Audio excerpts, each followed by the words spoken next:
Chapter 1. Her first date in 6 weeks blown to hell. Kendall Morgan pressed the cell phone to her ear. "When do you need me?" She cast an apologetic glance at her good-looking new neighbor who had finally gotten around to asking her out. "Now." Nathan's voice was firm with an edge that hinted at secrets. "Please," he added, probably an afterthought. She couldn't ask her boss to wait. No one asked Nathan Larrabee to wait. She made her excuses to her date and settled for a chaste kiss and tantalizing whiff of hot mail. Promising a rain check, she grabbed her bag and jacket and left his apartment. She hurried down the street to her Volkswagen, not bothering to take the extra few minutes to go to her own apartment a few doors away so she could change. When Nathan said now, he meant now. Her date's curtains were open, so she couldn't help but see as he pulled his shirt over his head. Nice chest. Darn. Well, it probably wouldn't have worked out anyway. It never did. Her sixth sense made intimacy a risk. Body fluids were often strong conductors. Kissing could be hell sometimes. Sex, a nightmare. There were things that helped, but it was always a crapshoot, not conducive to happily ever after.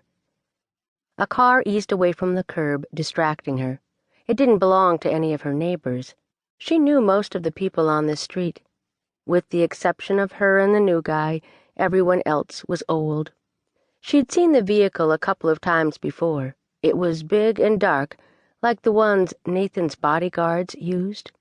He was protective of everything around him, but surely he wouldn't spy on his employees. It took 15 minutes to reach Nathan's estate in the rolling Virginia hills. She pulled up to the gated entrance.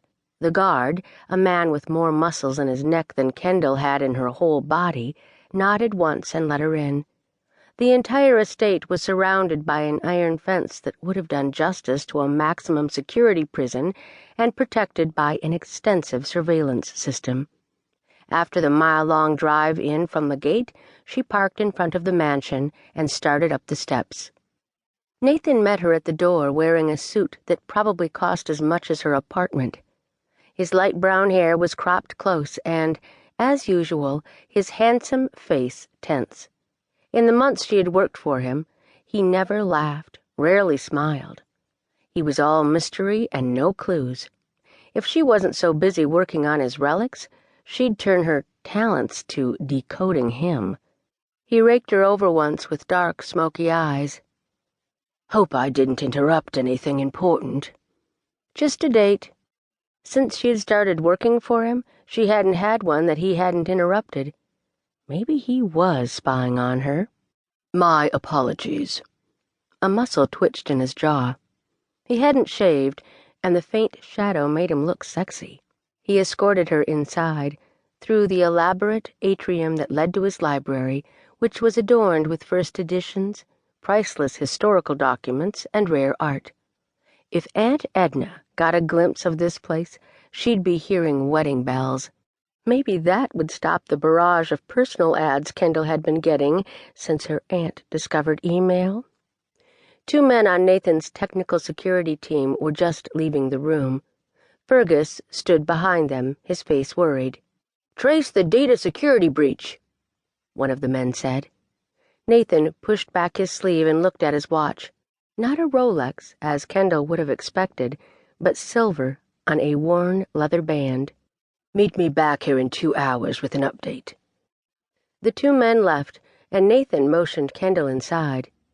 He took her jacket and handed it to Fergus, who nodded his head as if she were royalty.